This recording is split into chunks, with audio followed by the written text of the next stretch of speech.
やっぱり明日も丸一日こんな天気みたいだね。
やれやれ、今日の日中が嘘のようだぜ。Oh, should I read? Let's make this more immersive. I'll read. At that point, Jessica returned. Her face was still blank, but it looked like she'd calmed down a little since we'd last seen her. マリアはまだ肖像画前？いや、さっき戻ってきて、今はそっちのソファーで寝てるぜ。マリアにはもう遅い時間だもんな。Looking at the clock, I saw it was a little past 10 p.m. Even if we were planning to stay up all night, it was about time to head back to our room. 一応うちのおふくろが屋敷にも部屋を用意してくれたんだけどよ。どうする？僕はゲストハウスに戻りたいかな。親たちの様子を見る限り、僕たちはお屋敷にいない方がいいと思う。俺も同感だぜ。子供は邪魔せず引っ込んでろって感じみてえだからな。おとなしくそうするさ。True.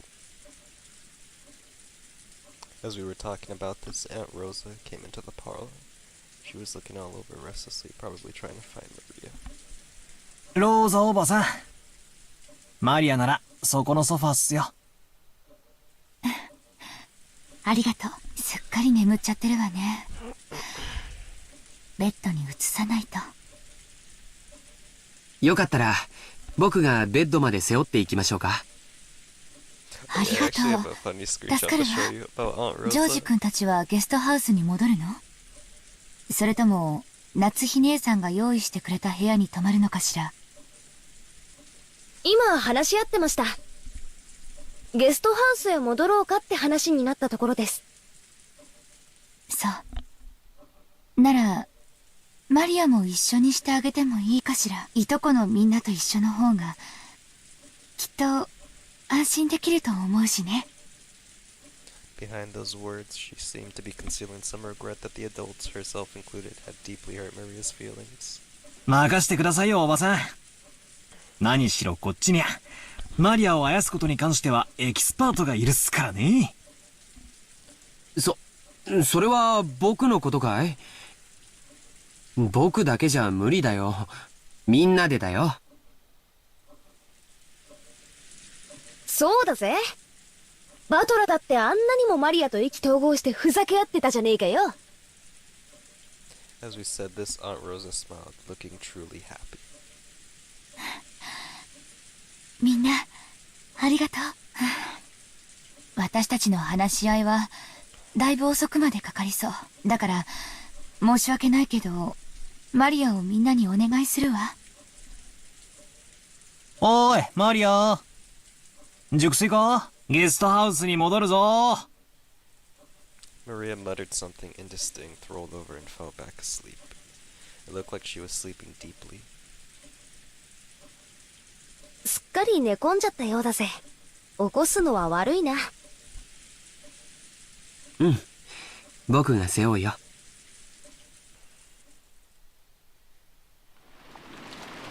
Maria's body was much lighter than it looked. I lifted her up and put her on George Anderton's back. It was raining hard outside, and Naku couldn't hold an umbrella and carry Maria at the same time. It looked like Aunt Rosa would come with us as far as the guest house to help out. However, when she heard Uncle Carlson's voice call out to her, she had no choice but to return.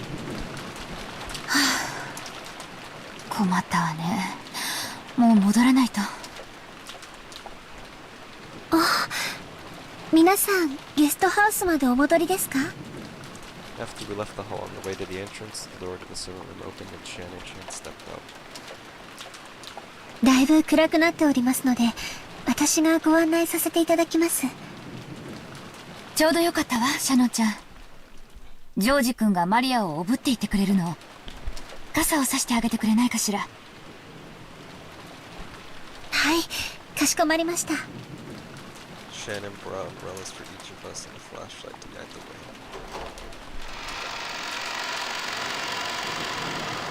As we opened the front door, down to us behind here. It looked like we wouldn't have any spare time because the block went through the nighttime rose garden.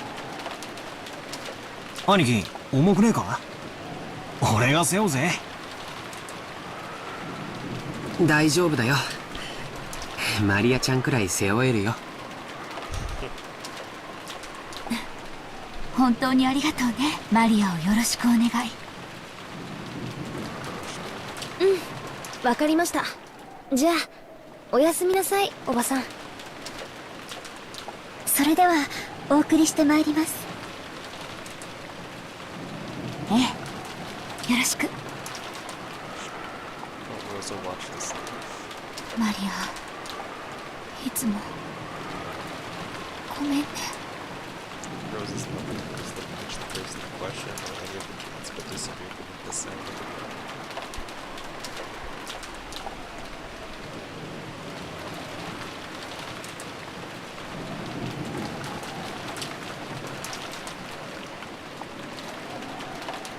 After cutting through the rainy rose garden, we arrived at the guest house. 俺がマリアを背負って立候補すりゃよかったぜ。そうすりゃ傘を差してくれるシャノンちゃんのでっけえお乳を二の腕でたっぷり堪能できたってのによ。そんなつもりじゃないよ。誤解だよ。そうしないと、ジョージ様が濡れてしまうと思いまして。ほーら、バカなこと言ってないで入るぜ。After being urged on by Jessica, we folded up our umbrellas and went to the guest house. お召し物を濡らしてしまった方はいらっしゃいませんか？タオルを用意いたしますが。そこまで気を使わなくていいぜ。ありがとよ、シャノンちゃん。そうだ。僕たちはこれからトランプでもして少し遊ばないかって話なんだけど、よかったら少し一緒しないかい？あれ？今日のシフト、深夜勤は誰になってんだ？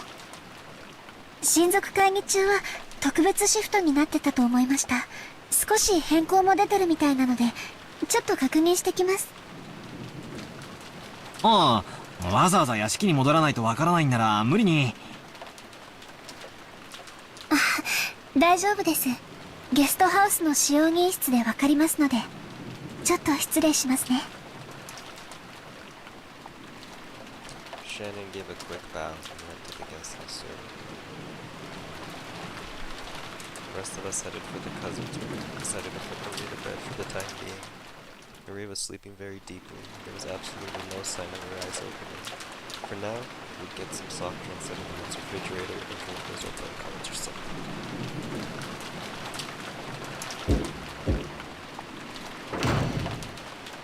Kinda. あれ、カノン君、源氏様までこちらに。今夜のシフトはどうなっているのでしょうか。クラウス様の命令があってね。シフトの大掛かりな変更があったんだよ。うん。ゴーダがお屋敷の深夜勤に変更になった。シャノンとカノンはゲストハウスの深夜勤。私と熊沢はゲストハウスに泊まるようにとのご命令だ。お前も今夜はこのままこちらにとどまるよう。たった今電話があった。ずいぶん大掛かりな変更ですね。お屋敷とゲストハウスの当番がまるっきり逆になってるじゃないですか。Originally, Shannon and Kennen had been assigned to the night shift in the mansion, while the night shift in the guest house, where all of the relatives were staying, had been assigned to Goda, who had an abundance of experience in entertaining. Kumasama should have been sleeping in the guest house, where Genji should have been sleeping in the mansion. However, it seemed that Kunos had suddenly ordered that the schedule be modified. The shifts at the guest house and the mansion had all been put reversed, and Genji was spending the night in the guest house. 多分ベアトリーチ様の手紙のせいだろうね。多分ってどうして？あんな怪しげな手紙が現れたらクラウス様が僕たちを疑うのは当然だからね。親方様直属の僕たちを極力親族会議の席から遠ざけたかったんだろうよ。Genji, Shannon, and Kennen were all permitted to wear the Ushiro Mila family crest, the one-winged angel, or eagle. Of course, since they were working for the Ushiro Mia family, they had obeyed its orders, but fuck, dude. Fuck this autoplay, bro. Since only kings are autoplayed. Because of this, Kurosat and the others often view these servants as king's underlings and shun them. In fact, kings will seldom let anyone other than them enter his study. This sudden change was probably a clear expression of the sense of mistrust that had caused. Considering the time Kenzo had left for this would definitely be the last family conference before the problem of the inheritance. On top of that, it was seriously evident that the from Beatrice had dropped the matter. Cross definitely wanted to keep Kenzo's older subjects away from the table of such a delicate and important discussion. ではすまんが、私は向こうでくつろがせてもらう。もし何かあったらすぐに呼ぶように。今夜のお客様は特別だ。はい、かしこまりました。源氏様。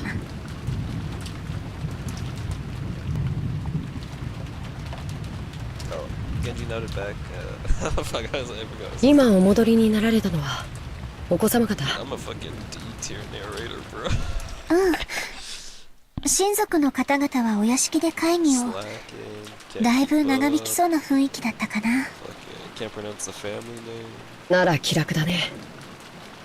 これ以上の深夜になって、しかもこの天気。多分親族の皆さんはお屋敷の方のお部屋にお泊まりさ。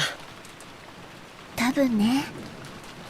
源氏様がいないから言うけど、ゲストハウス行きになってちょっと嬉しかったかな。ふん。どうしてだい？意地悪な奥様やエヴァ様から離れられたから？それとも別の理由があるのかい？別の理由なんかありません。そっか。なら二人で深夜勤を頑張ろう。よろしく姉さん。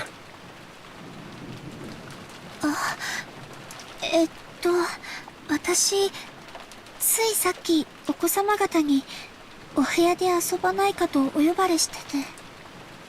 Shannon put her head apologetic, gazing at Cannon uncertainly. Cannon didn't try to meet her eyes and spoke curtly as he sighed. It looked like he didn't plan on indulging in his sister. メだよ。深夜勤仰せつかってる。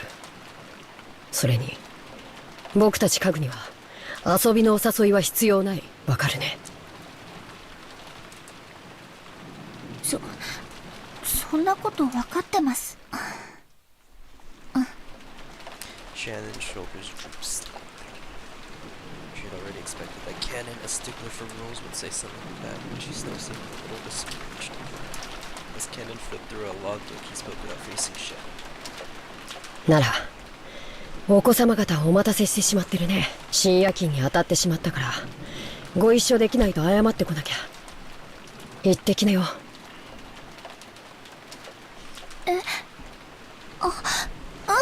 私謝ってくるね。 Shannon hurriedly stepped on her seat before her brothers moved to change and flew out of the servant room after giving a quick bow. As he watched her go, Cannon took a single deep breath. Kenji's voice came from behind the screen.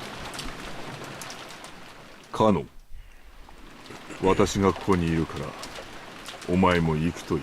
源氏様、誘われたのはシャノンだけです。僕は別に誘われては。その場にいなかったからお声をかけられなかっただけだ。言えばお前も誘われている。たまには子供らしく遊んでくるといい。いえ、僕には必要ない行為です。人の子には遊びも必要でしょうが、僕らは家具ですから。そうか。姉さんだって家具です。人のふりをしたって後で苦しむだけなのに、僕はそれが分かっているから人に近づきたくないだけなんです。 Kenji did not say anything after that. After a while, he stood up and used a pot of hot water to make powdered cocoa, and serving some to Cannon as well.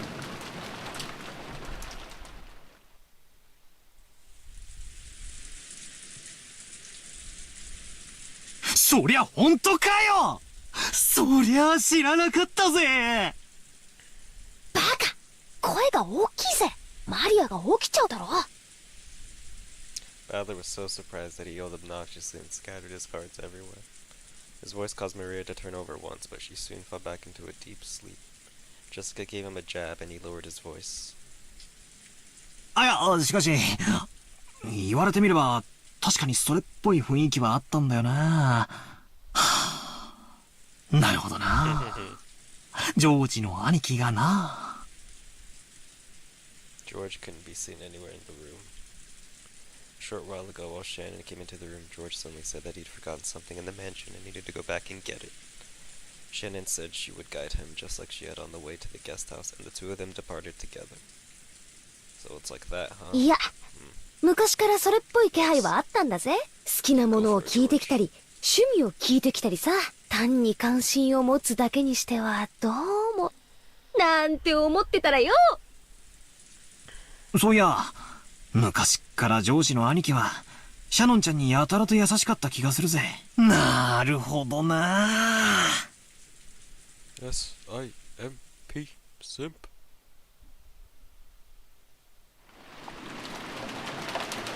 I don't think it's anything.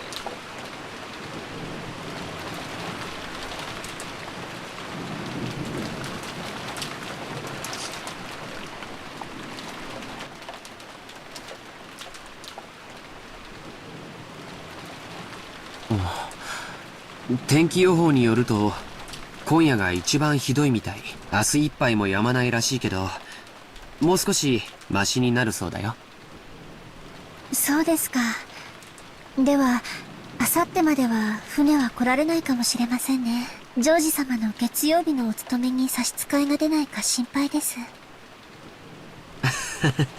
台風が来ていることは知っていたからね。万一に備えて月曜日には予定を入れなかったから大丈夫さ。こう見えてもスケジュールは先読みできるタイプなんだ。 George puffed out his chest, acting proud. Compared to the comic appearance George always had as with his cousin, he now looked amusingly like a little kid. Shannon chuckled at this abrupt contrast. さすが。やがては会社を起こされる方はしっかりしていますね。やっぱり会社を起こすというのは大変だね。お金とかそういうのだけじゃないものがとても大事だって父さんのところで勉強していてわかるよ。会社を起こすということは城を持ち部下を率いるということ。うちの父さんは秀吉って名前だけあって戦国武将のエピソードがとても好きでね、会社経営の哲学をよくそこから語るんだ。知ってるかい？戦国最強の騎馬軍団と恐れられた武田信玄も最初は部下たちの結束がバラバラで統率力をまるで発揮できなかったんだそうだよ。そうなんですか？なんだか意外ですね。信玄は部下たちを結束させるため数々のリーダーシップを発揮してるんだよ。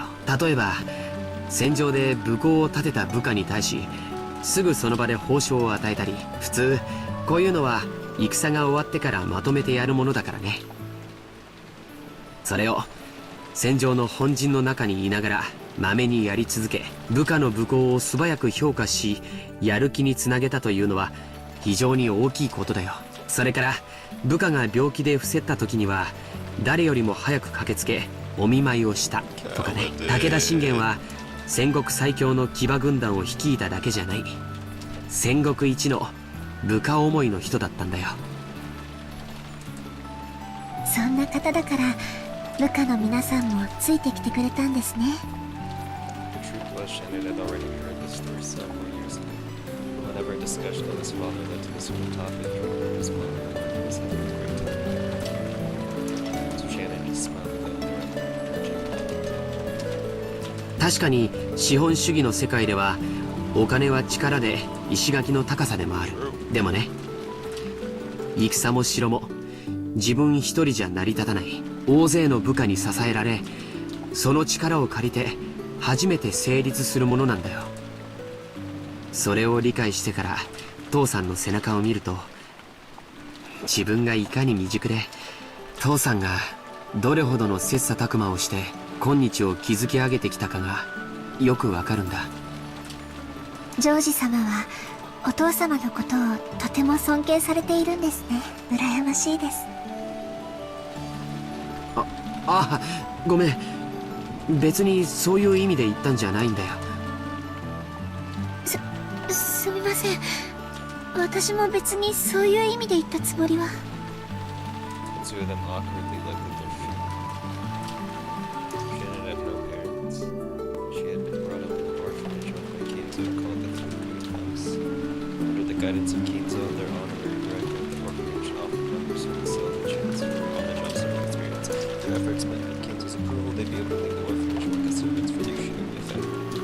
This was considered to be the highest honor for those who worked in the orphanage. Servants from different groups all took names with the character bold. So Shannon was really the same one for Ken. All of the members of the Green House were orphans. At least, they were all people who had been separated from their parents under special circumstances. Because of this, the orphans had been taught to think of each other as their only family. That's why it seemed so natural to both of them when Ken called Shannon his sister. And while both Shannon and Ken were working in the mansion today, there were several other servants possessing the character in their names, such as Mano, Vela, However, there were not many servants who stayed with the Umineko family for long, for standard family quit after 3 years. So you'd probably say that Shannon, who had been working for 10 years, was a notable exception to it. Working as a servant for the Umineko family was a heavy burden to bear, but the pay was good at all. Working for a full 3 years would earn more than what was needed to enter neutral society. That was why even the orphans realized what a harsh task for the Umineko family was, they still hoped to be accepted. Maybe the fact that Shannon managed to continue working for 10 years was because she had more willpower than other servants. Maybe she had gotten stuck working for 10 years because she had the courage to say she wanted to quit. Kinzo couldn't even trust his own blood relatives, and those excellent servants in the house were the only ones he could rely on. Because of that, Kinzo would sometimes allow them to wear the family crest as servants under his direct control and have them close to him. もう勤めて10年近くになるんだっけ。だいぶお金も貯まったんじゃないかい？どうでしょう。別に私買いたいものも特にありませんし、ほんの何百万かあったってそれで残りの人生を過ごせるわけもありませんし。目標の額があってお勤めを続けてるわけじゃないのかい？そうですね。私はこのお屋敷以外に行くあてもありませんし、お嬢様とも他の使用人の子たちとも仲良くやれてますし、奥様には時折お叱りを受けますけど、バラの世話やお屋敷のお掃除も楽しいですし。でもそれはシャノンちゃんのサヨちゃんの人生じゃない。Okay, George, call her by her first name. Wow. 僕は成人し社会人になってからも勉強して分かったことがある。子供の頃僕らが思っていたほど人生は単調で短くないんだ。 All school-age kids have certain fears they can't shake. They wonder whether they'll live the rest of their lives like sleeping classes after a monotonous and boring school day, spending their time in a carefree laziness without anything interesting happening until it's all over. However, life's only like that for underage students. Compared to a human's life, the time they spend as students is nothing more than a blink of the eye, a period where they break through the shells of their immaturity. The inside of the shell might be a hot, suffocating, and boring world, but the world beyond that shell is vast and filled with limitless possibilities. COVID. 君の人生はまだシャノンという殻の中でしかないんだ。君は自分の人生がこの生活のままずっと続いていくと勘違いしてるんじゃないかな。それは。Shannon couldn't deny those words. She'd been unable to harbor any clear doubts about her lifestyle. And since she never had any hopes or goals for change in herself, she'd lazily continued living the way she always had. And if asked whether this life was satisfying, she wouldn't have been able to nod. She may have been intentionally averting her eyes from the truth. Without George's admonishments, she would have continued pretending not to notice as her life slipped away bit by bit, neglected. ジョージ様、私はこのままでいてはいけないのでしょうか？ No, Shannon. いけないよ。 Live how you want. あ、それから今ルール違反が一つあったね。 George immediately gave a strict answer that broke out to a mischievous smile. Shannon already knew what she was being chided for, and she hung her head again, apparently embarrassed. 僕たちしかいない時は George. 様はなしの約束だよ。約束では聞けません。ですが、ご命令でしたら聞かないわけにはいきません。私は家具ですから。Yeah, dude, limitless possibilities. じゃあ They're lying like 命令 shit, だよ。 boy. COVID ain't allowing shit right now. はい、 This vaccine か is しこま looking りました。 faster, bro. ジョージさん。 As Shannon hung her head, her face red, she said George's name again, this time following it with son. それでいいよ、さやちゃん。 George smiled at Shannon, no, Saya, to praise her small act of bravery. Wow, you really want to work like that, Isaac?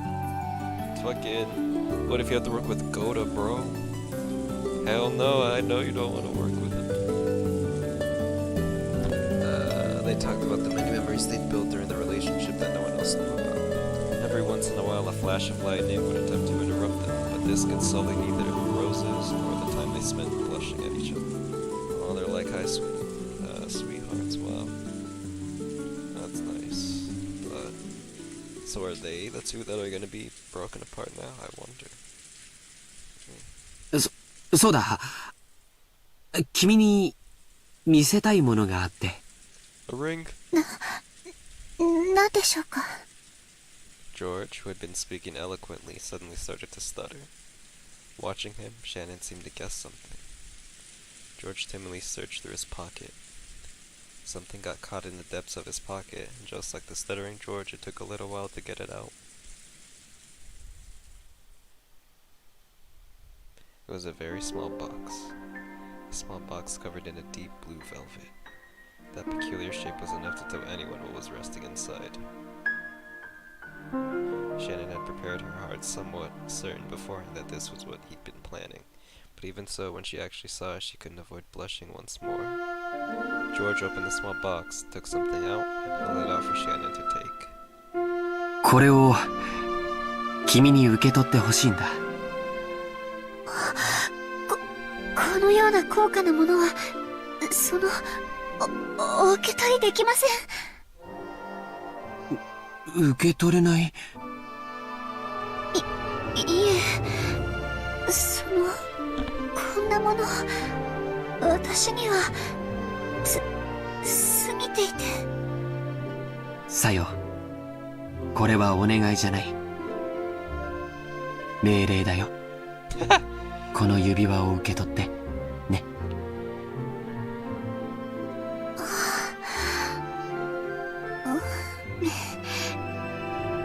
命令では従わなくてはなりません。うん、そうだね。いい子だよ。Oh! Shannon, not wanting to show her bright red face, timidly accepted the ring from George's hand while staring at the ground. That ring wasn't a simple accessory. It was a noble object meant since ancient times to be offered to a special woman under special circumstances. Therefore, when George could order her to take it, he could not order anything beyond that. Anything beyond that would depend not on order, but on Shannon's, no, Sayo's own will. だから、ここからはもう命令じゃない。さよ。明日までに言葉でない形で返事がもらいたい。わかるね。To wear it or not to wear it? どうすれば。Sacrifice. もうこれ以上は命令じゃないから、僕は君に命令はしない。でも、指輪は指にするものだからね。気に入ってくれたなら、好きな指につけてくれればいい。Shannon had only pretended not to know. She already understood what he wanted her to do. But she was standing at a huge crossroads of her life. もうこんな時間だね。今夜はこれくらいにしよう。George turned away from Shannon, acting just a bit bold. 君に左手につけてほしいと命令することもできるかもしれない。君も命令されればそれに従えるという臆病な甘えがあるかもしれない。でも最後のここだけは君のさよの意志でしてもらいたいんだ。わかるね。は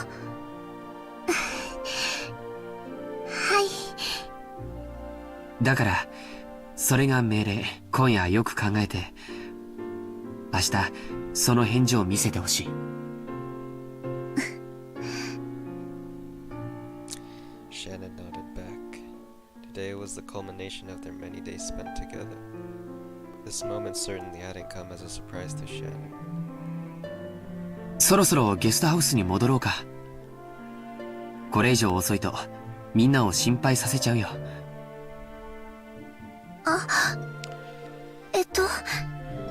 すみません。私、お屋敷にいようを思い出しまして、お屋敷へ行かねばなりません。こんな時間に本当かな。George stared into Shannon's face as he laughed mischievously. He definitely saw through Shannon's lie. However, when he saw how she felt, he could sort of understand that she might be so embarrassed that she'd want to be alone. So, because George realized the meaning behind Shannon's lie, he accepted it.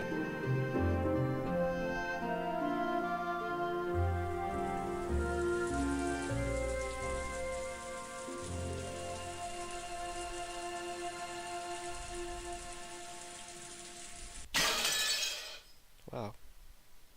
Nice. I wonder if this is the end. I assume it's the end. 11 p.m., that's pretty late. I feel like people would be going to bed. Unless they're nocturnal, like me.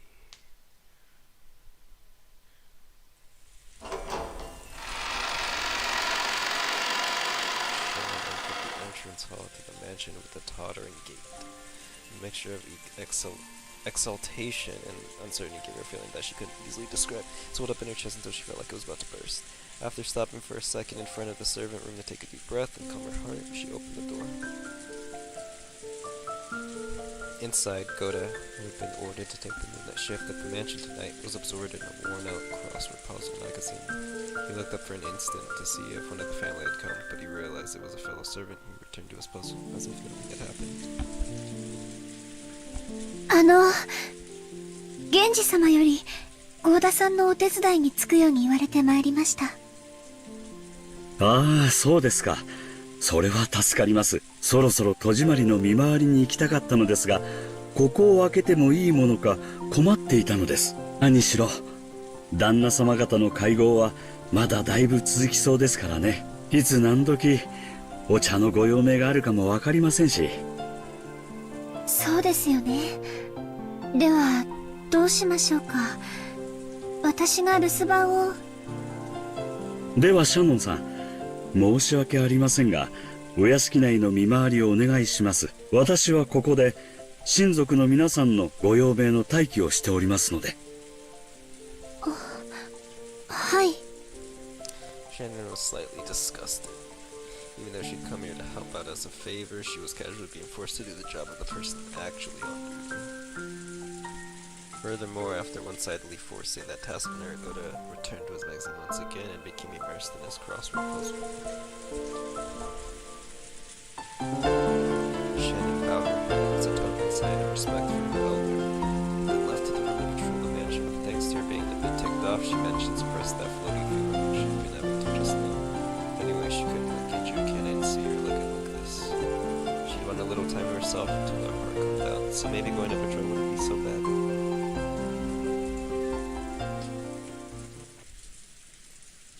She began to hear the tumultuous voices of the family discussion coming from the dining hall.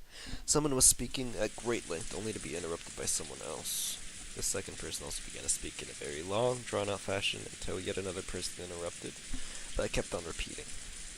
It was as though their displeasure was seeping out through their voices. She had been told to go to the guest house, so it would be bad if Cross discovered her. Thinking this, Shannon dashed past the dining hall. Then she went along a prearranged route through the dark mansion, checking that all the locks were secure. She walked down the hall, checking each window. There were no humans on the Rokkenjima other than those connected to the family, so locking up didn't... Oh, okay. No one had been in the habit of locking up the Ushiromiya head family, at least not until Natsui had scolded them for being careless. The metal fixtures on the windows were ice cold, and as she checked them one by one, the glow in her heart seemed to cool down. Wait.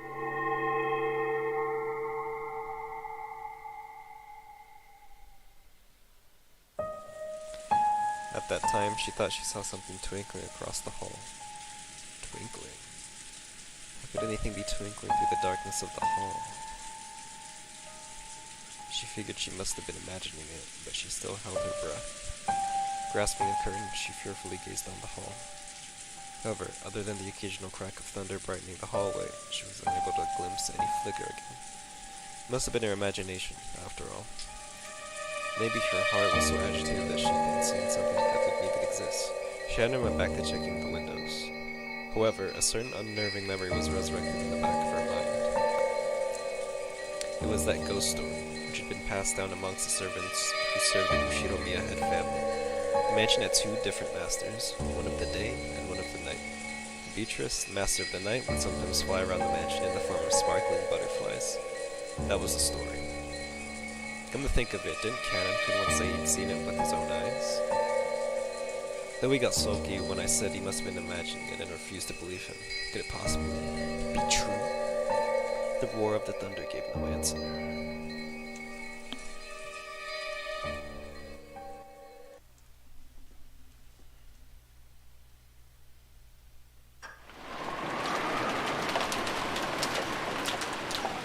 Yeah, nigga, you said we were at the end. It's been like 30 minutes.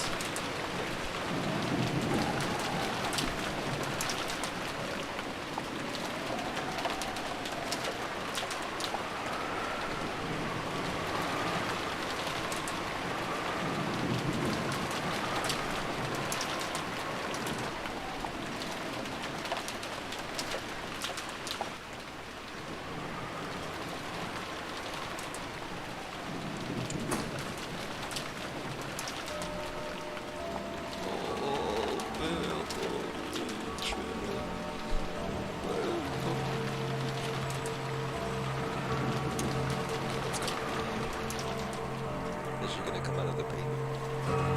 Boom! Oh, midnight? When midnight strikes, it should come. She's gonna manifest. Come on, we know you exist, bro. Show yourself already.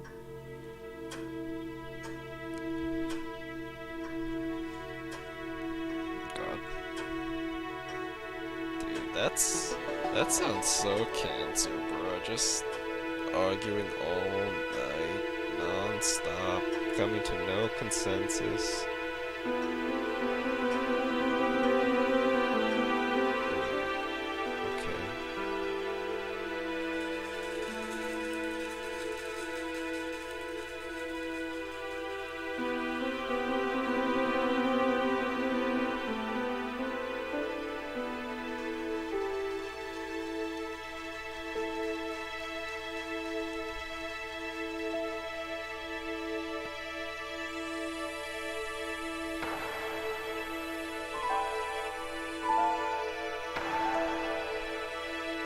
Huh.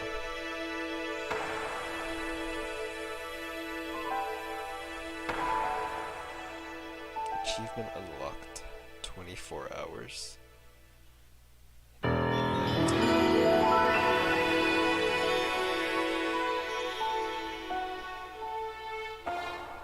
Okay, we're done.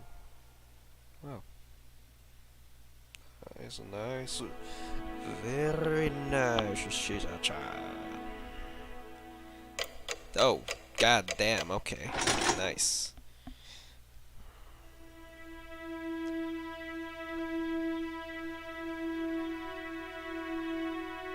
I wonder if it's like Higurashi, or just goes back in time to fix something. I don't know.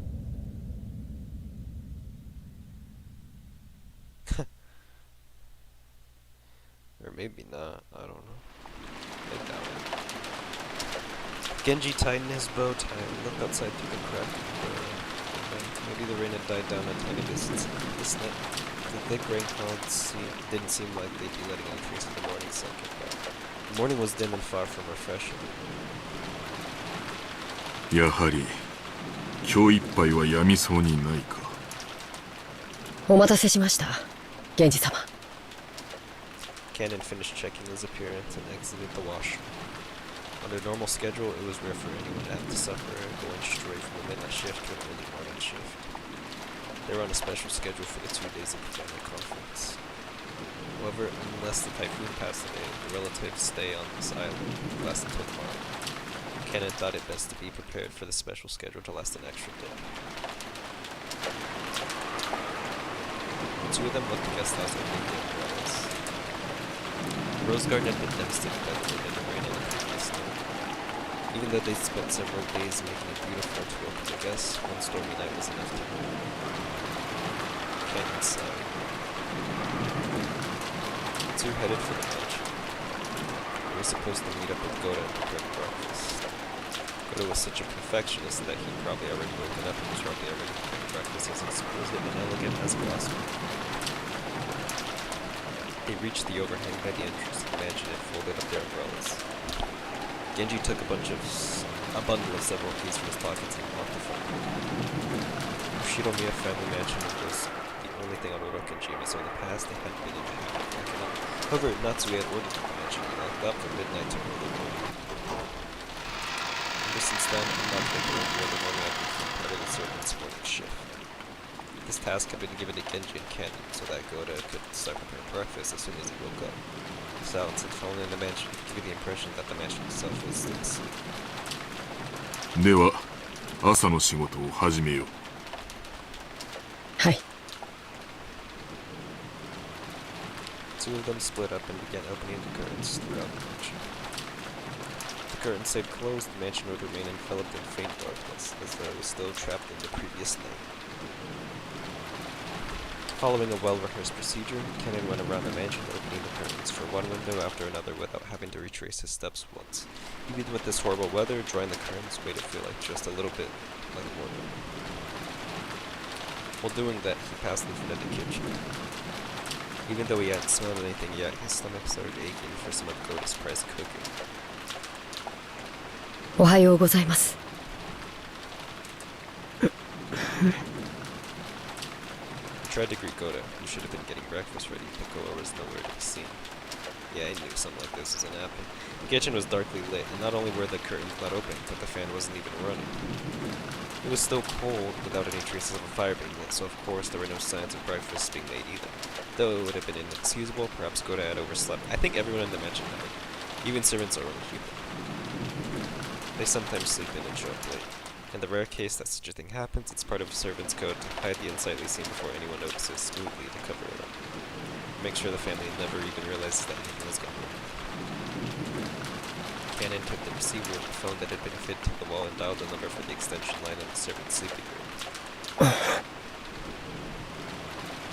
He could hear the characteristic sound of a dial tone.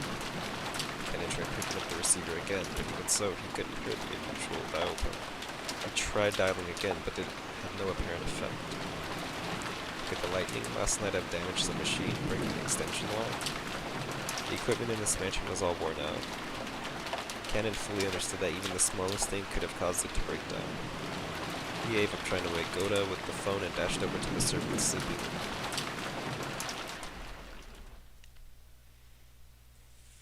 Uh-oh. Uh-oh. How long has it been since I stopped sleeping and started lazily staring up at the ceiling? That vague sense of awakening was part of Natsuhi's usual morning experience. She always slept lightly, and she couldn't sleep at all without medicine. And Natsuhi's sleep was definitely not a happy thing. When she looked outside, she saw that it was still pouring. If she hadn't sensed a tiny amount of light, she might have mistakenly thought that it was still the previous night. She herself was one of the hosts, so she must have waken up later than her guest. Mustn't have. Urging herself on, she raised up her body, which still hadn't completely recovered from yesterday's weariness. No one would torment her as long as she remained inside this room, and her headache would get any worse here. This room was the only place she could find peace. So when she left, it meant returning to the world where her husband's siblings kept trying to stab each other in the back. In that case, wouldn't it be better to just stay locked up in this room forever? That ridiculous notion brought a bitter smile to Natsuhi's face. She was starting to sound like Kinzo. Though she often complained about Kinzo staying locked up in his own room and refusing to attend everyone else here, the truth was that she longed to do the same. Natsuhi gave her head a small shake, and her fantasy was replaced by the reawakening of her usual headache. Natsuhi. When she reached for the doorknob, trying to leave the room, her hand touched the scorpion charm that she had hung from it before. Whoa, nice! It was Maria's charm, which Natsuhi had received from Jessica. That's why she's alive. Didn't Jessica say something about it having the power to repel magic, telling her to hang it from her doorknob? Dude, let's fucking go! Maybe it was thanks to the charm that at least this room had been protected from the malice of her husband's feeling. As she thought this, her mood began to get a little more. ジェシカのおかげで Wonder if I've... 少しはゆっくり眠れたということかしら。 Then Natsuhi remembered. That's right. Last night I promised Jessica that I'd give her a charm of my own in exchange for this one, didn't I? Natsuhi opened a drawer on her dresser and took out an antique accessory case that she had treasured when she was a child. Inside, there were many small objects that Natsuhi had thought were valuable at the time. From amidst those, she pulled out a red pouch. Inside was a small round mirror about 10 centimeters across. It looked quite old, but the design of the back of the mirror was very ornate, and it felt like something with historical value. At the very least, it seemed much more authentic than the other charm, which looked like a plastic scorpion keychain. She had heard that this was a spiritual mirror for warding off evil spirits, and she not really know that. It had been believed since long ago that a strange power resided in this mirror. Perhaps people thought it could reflect calamity and malice in the same way it reflected light. Natsuhi returned the mirror to its pouch. It would probably be a fitting object to hand over to Jessica. Just as she was placing it in her pocket, the sound of someone knocking on the door suddenly echoed throughout the room. はい。おはようございます、奥様。源氏でございます。早朝から申し訳ございません。今行きます。何事ですか? No servant had ever come to her this early in the morning, nor had they come to wake her up in person. Perhaps something bad had happened. Maybe some fatal oversight. had been made while preparing breakfast, something that would be the shame of the household in front of their guests. Natsuhi took a deep breath in anticipation for whatever trouble she was about to hear of. It would be fucking waiting for my fake purpose. When she opened the door, Genji once again gave a morning greeting. Natsuhi tentatively responded. おはようございます。何かありましたか？申し訳ございません。昨夜の落雷で電話機器に故障が出たようです。内線電話が普通になっておりますもので、直接のお伺いになってしまったことをお許しください。内線電話が普通？それは面倒になりましたね。修理は可能ですか？残念ながら故障箇所がわかりません。後で業者を呼んで修理させたいと思います。ということは、この台風が過ぎるまでは修理不能ということですか？つまり、客人たちの滞在中はずっと普通ということですね。客人たちのお世話に支障は？出ないよう最善を尽くします。結構です。粗相のないようよろしく頼みます。Natsuhi let out a small sigh of relief. She had been prepared for the worst, but damage to the telephones wasn't the kind of trouble she was worried about. Then again, even this would probably be enough to spark sarcasm from Ava. Natsuhi gave her head a light shake. 朝食の準備は順調ですか？それがゴーダの姿が見えません。朝食の支度もまだ行われておらず。なんですって？ Wait, hold on. wait. Bro, I don't know how I fucked my understanding up so badly. We ain't nowhere near the end. Yeah, I was like, what the fuck? Like, I mean, I'm fine with this, but I was just curious. Despite that, this piece of information was the part that had been postponed. Why did everything go well most of the time and then come to something like this when the relatives were visiting? True. Natsuhi put her hand on her forehead and shook her head. 大方朝寝坊でもしているのでしょう。とにかく誰でもいいから急いで朝食の準備を。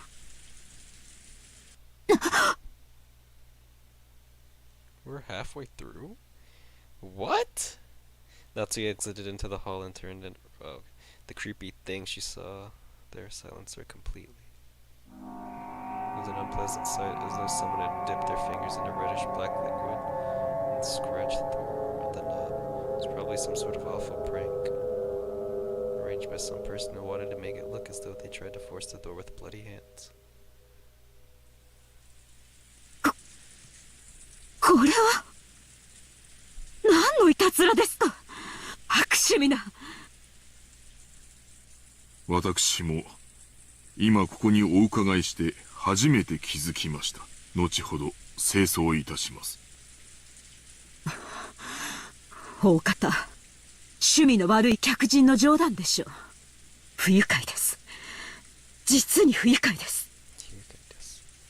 Who in the world would pull such a childish and disgusting prank? Natsuhi had a pretty good idea, but of course there was no proof. So even if she pushed the issue, it would have just seemed as though she was making a fuss about nothing. In fact, it would surely be better to act as though she hadn't even realized such a prank had been played on her. That's kinda dumb. Natsuhi gave the order to have it cleaned and headed off to the parlor with a squeak of her heels.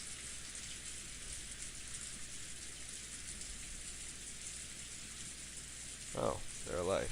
When Natsuhi and Genji arrived in the parlor, Eva and Hideyoshi were already there. So was it only... おはようございます、皆さん。おはよう、夏日さん。朝食も合田さんが作るっちゅう話やないか。朝から胃袋が大喜びで騒ぎっぱなしなんや。本家の楽しみは食事くらいがせいぜいですものね。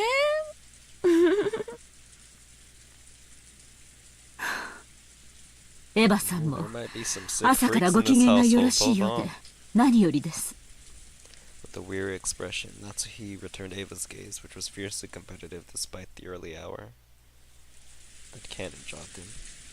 After bowing an apology to the relatives for running inside the mansion, he noticed Genji and told them something in a small voice.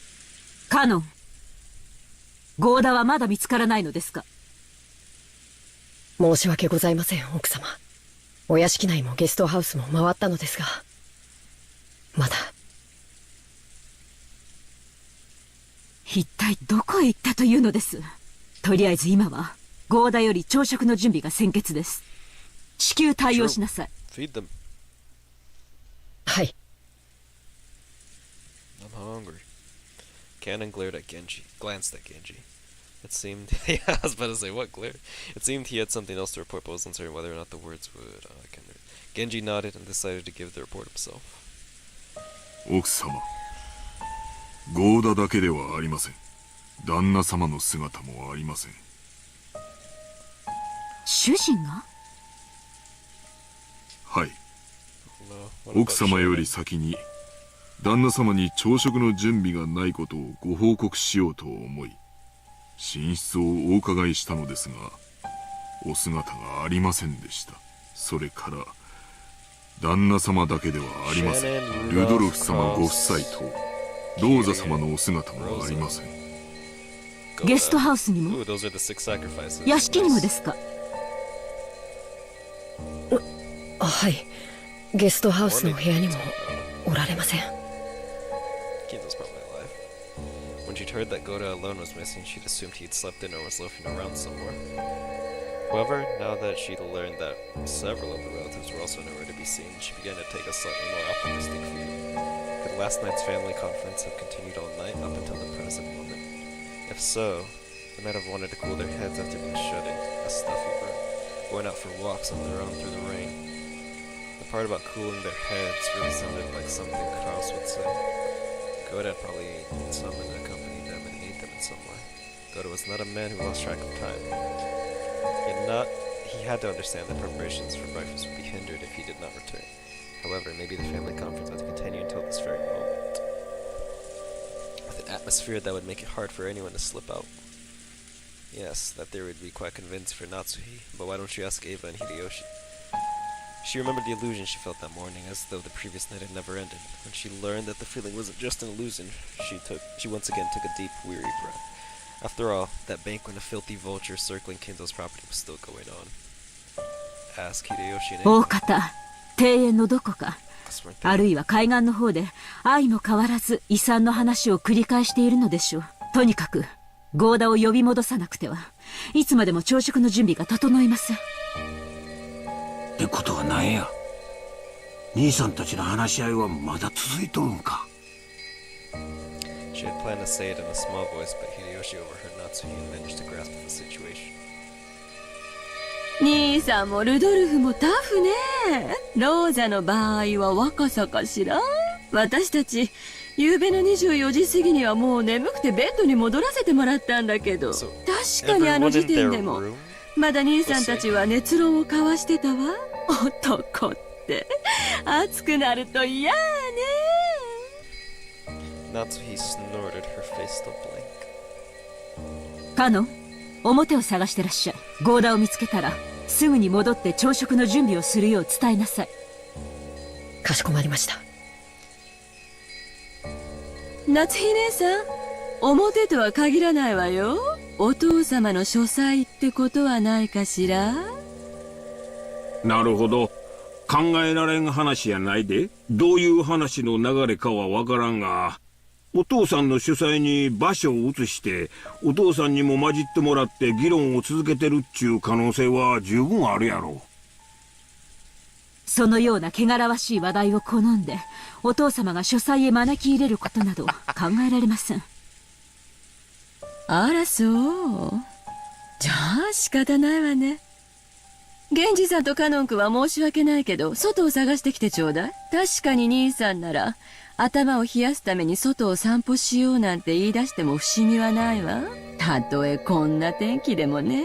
私はお父様の書斎に行ってくるわ。ひょっとするとそこにいるかもしれないしね。客人であるエヴァさんにそこまでのご足労はおかけできません。私が行ってきます。朝のご挨拶も兼ねて。あら、じゃあお願いするわね。でも、朝の挨拶を交わしてくれるかは疑わしいわね。夏日姉さんってお父様とは仲、よろしかったかしら？仲が良いかは分かりかねますが、後宮家の跡継ぎの妻を許されるだけの信頼を得ていると確信しています。なら、きっと返事くらいはしてくれるわね。お父様とは朝食くらいご一緒したいの。ぜひ降りてきてくださるよう説得してくれないかしら？私たちはすっかり嫌われちゃってるみたいだけど、そこまで信頼を得ている夏日姉さんの言うことなら聞いてくれそうですもの。そこまで短歌を切ってお父様を説得できず、一人で降りてきちゃったりしたら、信頼を得ているなんて二度と言えないかもね。自信はありませんが、努力はします。Natsu responded, looking discouraged. However, knowing Kinzo's temperament, she had absolutely no confidence in her ability to bring him out. Eva was clearly mocking her, confident that Natsu wouldn't be able to get Kinzo to come down. But even so, Natsu would lose face if she gave up, saying it was impossible and letting Eva go instead. Eva's mean-spirited and unreasonable demand made Natsui clench her fist slightly. When Genji realized this, he softly spoke to her over her shoulder. 奥様、よろしければこれをお持ちください。それは？ Oh, wow. Nice.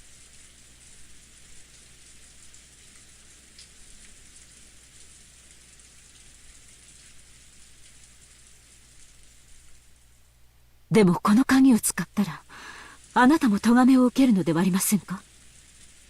親方様は深くお休みになられている時、扉を叩くくらいではお耳に届かないこともございます。それに親方様にお部屋を出ていただくよう説得するには、扉越しでは難しゅうございましょう。ぜひお使いください。源氏。Until now, Natsui had thought of Genji as a cold servant who wouldn't do anything for her since he worked directly under Kinzo, but it looked like she would have to alter her understanding of him. She wanted to communicate her gratitude, but by then Genji had already turned his back on her and was walking down the corridor with cannon. But as Natsui watched them go, the words directed at her from behind were sneering. じゃあ、お父様を必ず連れてきてね。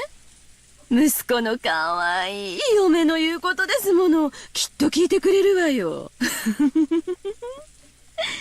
私たちは客人だから、ここでのんびりくつろがせてもらうわ。予算買えば口が過ぎるで。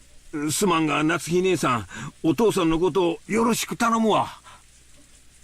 Without answering, Natsuhi forcefully spun around on her heels and quickly left that place. I love how they refer to it as that place. After all that excitement the previous night, there was no way anyone was going to wake up early. George, Aniki, Jessica, and I were snoring loudly on the beds in the cousin's room. But Maria, who had gone straight to bed without joining in, was completely awake.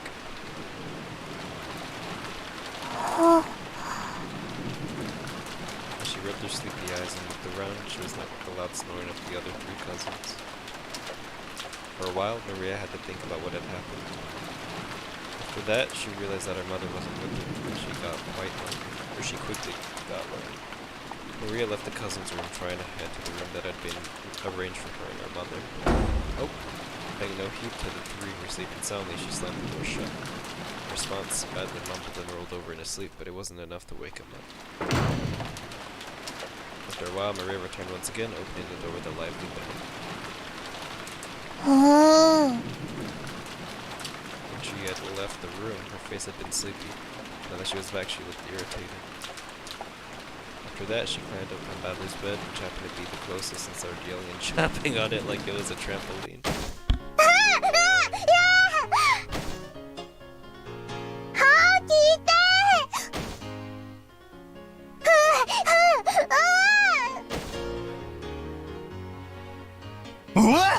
なんだ敵襲か。回せ。 Making sure I was awake, Maria moved over to George Anakin's bed and started jumping on that too. In that manner, the three of us were all greeted with an extremely pleasant awakening. ありがとう、マリアちゃん。起こしてくれたんだね。僕たちは夕べが遅かったから寝坊しちゃったのを起こしてくれたんだね。でも、もう少しだけ起こし方を優しくしてくれると完璧だったかな。ジョージ兄さんは本当に大人だよ。尊敬するぜ。もうすぐ7時なんだな。ま、確かにもう起きてもいい頃だぜ。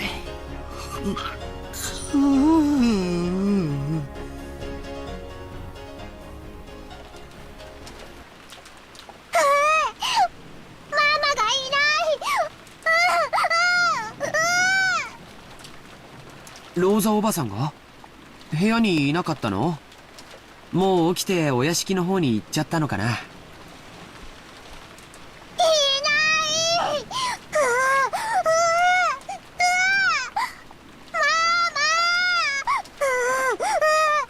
Do you think the ones with the greatest sins got sacrificed first? Maria kept groaning, looking unhappy. She didn't exactly seem lonely because her mother wasn't around. It was more like she was irritated and thrown off balance because her mother wasn't where she expected. If we could just tell her where her mother was, that would probably calm her down. But unfortunately, we had no way of knowing where Aunt Rosa was, except that she wasn't here. どうせ朝食に行くことになるんだし、屋敷の方に行こうぜ。そうだな。マリア、一緒に屋敷へ行こうぜ。きっとローザおばさんもそこさ。おお、ママはお屋敷なら行く。おお。そうだね。お屋敷に行こうか。多分親たちはもう向こうに行ってるんだよ。I still think the six I initially thought of. Maria regained her usual composure so completely. We got dressed, left the room, and headed for the mansion. Yes, it's Rosa, Shannon, Kyrie, Rudolph, Kraus, and Koro. That's right.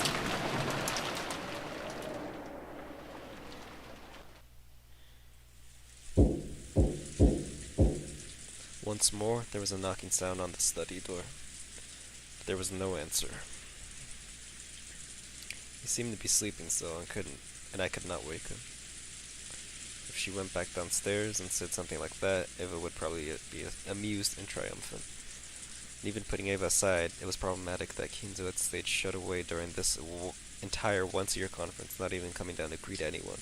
Even the head of the family, no, especially the family head, couldn't fail to make an appearance. I wonder if I can convince him myself. Natsu readied herself and used the key that she borrowed from Genji to open the door. I think we're gonna see Beatrice in that.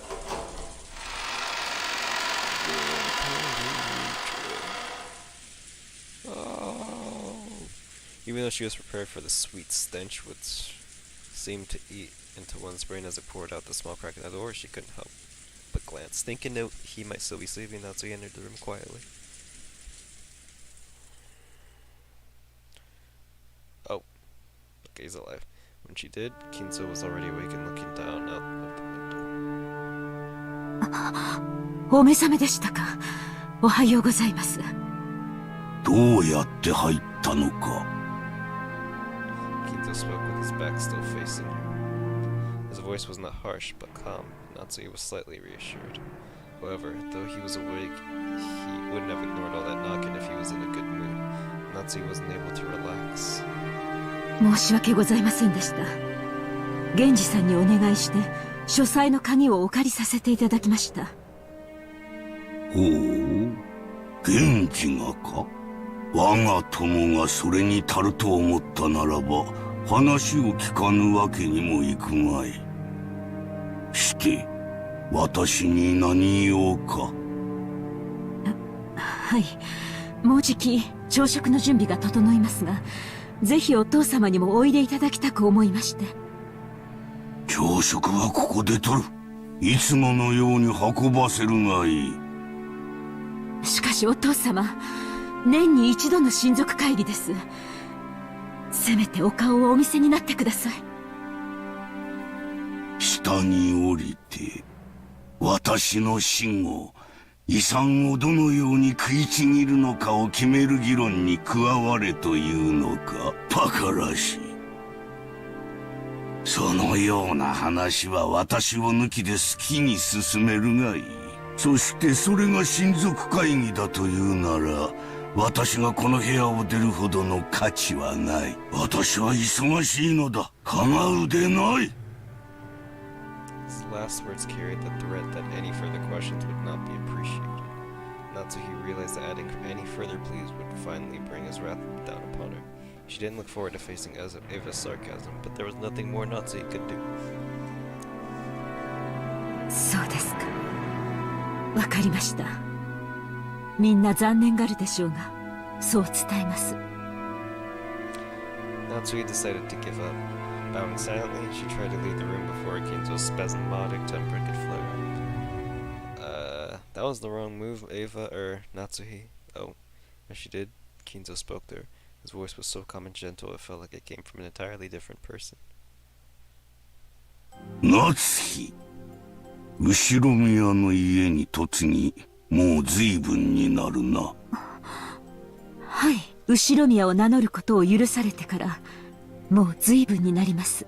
前の家が恋しくなることもあるか。いいえ、嫁ぐとは成果を捨てることです。私は後宮夏日、帰る家も懐かしむ家も全てはこの後宮の家のみです。She truly was not exaggerating. Such was the resolve she felt whenever she applied to the Ushiromiya family name.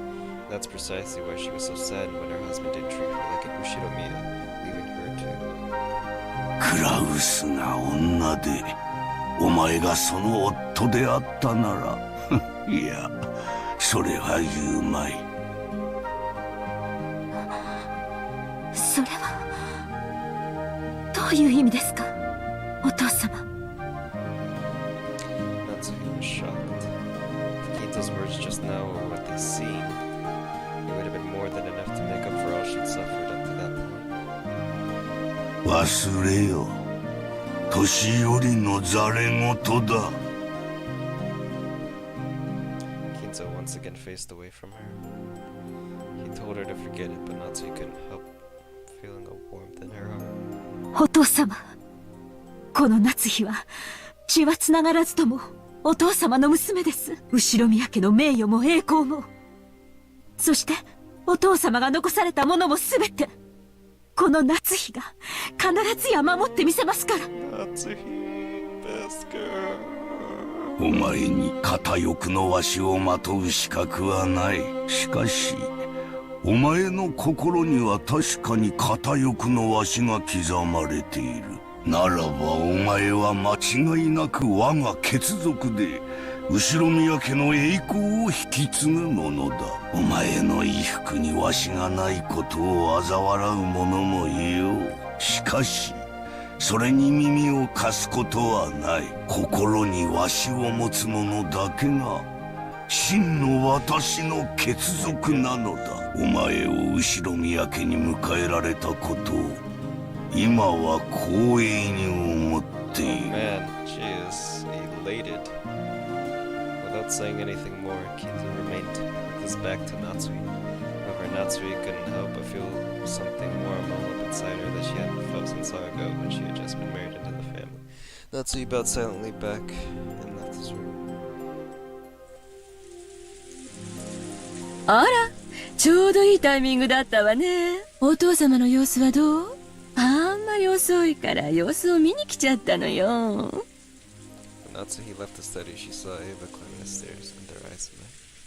Ava was smirking unpleasantly, thinking that Natsui would leave grudgingly after failing to convince Kinzo. However, the way Natsui was now, such a frivolous laugh would not disturb her. She was not permitted to wear the family crest on her clothing, but she was permitted to wear it in her heart. Oh. Joshi spoke calmly, clearly, and confidently, with the dignity of the one who could protect the Ushiromiya family's glory. お父様は親族会議にはおいでにならないそうです。汚らわしい議題に関心はないと仰せです。とかなんとか言っちゃって。て。お父様を説得できなかったんなら素直にそう言えばいいじゃない。哀れですね。お父様が嘆かれるお気持ちも分かろうというものです。Get her ass. それはどういう意味よ。 Get her ass, Natsui.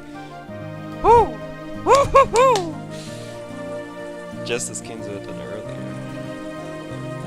Eva finally realized that she was being made fun of, that something had happened to quickly bolster Natsui's confidence. Even so, she apparently didn't have the courage to risk Kinzo's wrath. Unable to even knock on the door, she could only click her tongue, make a motion as though scratching at it, and follow after Natsui. それで兄さんたちはいたの？お父様に聞いたの？聞きそびれましたが、書斎の中にはいませんでした。お父様が夫たちの下船な話のために入室を許すこともありえませんから、行き先を知ることもないでしょう。下に降りて使用人たちが探してくれるのを待ちましょう。朝食は遅れますが、お茶でもいかがです、エヴァさん。別に結構よ。Eva couldn't hide her confusion at the complete difference in Natsui's attitude. She was acting so boldly. While Eva hated to admit it, she had a sense of dignity about her. Unable to find fault with anything, Eva could only follow Natsui back to the parlor.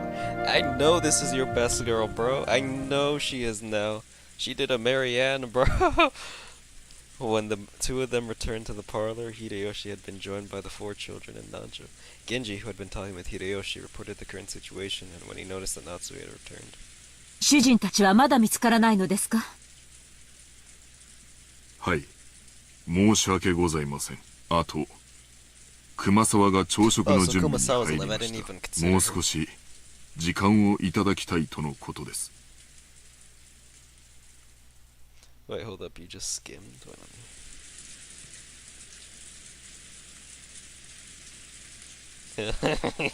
Shoot. Normally going over that time limit would be a disgrace to the host. 今、カノンが表を探しています。それから、シャノンの姿も見えません。シャノンまで？まったく。主人は何を従えて散歩に出かけたのですか？ Just how many people had gone missing by now? Now that the number was this large, it was starting to feel truly unpleasant, as though the people here were the only ones being left out of something interesting. At least that seemed to reflect the feelings of the children, and Maria in particular. Oh, hold on. Hold on, maybe Kinzo only said that? So Natsuhi would participate in the bet as well. Do you think he didn't mean that at all? Oh. Oh, that'd be heartbreaking, bro. God damn. It must have been a book about chess. The sound of footsteps came rushing towards with a pitter-patter. There's only one set, so they realized before saying how it belonged that it was only Cannon, not Cross, and the rest. 奥様、失礼します。その様子では見つけられなかったようですね。申し訳ございません。まだ。もう十分です。ご苦労をかけました。She didn't know where they were, but they had to be somewhere on the island. They hadn't had a thing to eat since the previous night, so their stomachs must be growling about now. They'd probably come plodding back of their own accord before long. But now Natsui was thoroughly exasperated and started to feel that there was no reason for them to go out of their way in search. 私はお客様方にお茶のご用意をしに厨房へ行きます。2人とも早朝からご苦労様でした。Natsuhi left the parlor, acting as though the release intention had caused a new surge in her headache. Ganon tried to call her back, but Natsuhi left swiftly. どうした？まだ何かあるのか？はい。旦那様方のお姿を見つけることはできませんでしたが。A ring? その。Did you find a ring? Ganon sounded evasive. It looked as though he didn't know where they were, but had spotted something that might be connected to their disappearance. Eva and Hideyoshi noticed this exchange of words and came over. They'd probably picked up on something strange in Ganon's behavior. どうしたんや、カノン君。クラウス兄さんたちは見つかったんか？実はバラ庭園の倉庫の様子がおかしいのです。様子がおかしいというのはどういう意味だ？それが何と説明すればいいのか。Cannon hesitated once more. His tone wasn't at all what you'd expect from this usually fearless boy. Seeing this, Ava and Hideyoshi looked at each other dubiously. どういうこと？倉庫の中に兄さんたちがいたんじゃないの？いえ、中はこれから調べます。その鍵を取りに戻ったところなのですが、ようわからんが、とにかく中を調べればいいだけの話じゃないか。その倉庫の鍵はどこにあるんや？使用人室にあります。すぐに中を確かめましょう。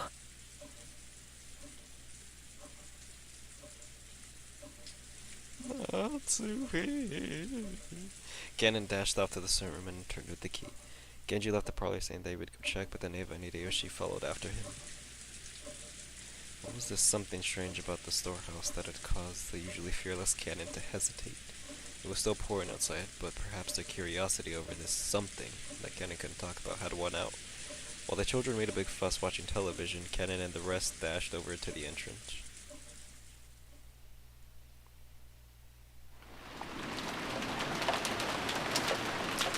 Rose Garden Storehouse was a place that housed various tools to manage the garden. Okay. It was definitely not a pretty building. That was the most obvious thing they could have said. Ganon, Genji, Eva, and Hideyoshi came cutting across the Rose Garden with umbrellas. They entered a small path just off the Rose Garden, which was normally off limits for those appreciating the garden and only used by those maintaining it. As they dashed down, the storehouse came into view in front of them. Oh god, what are we gonna see?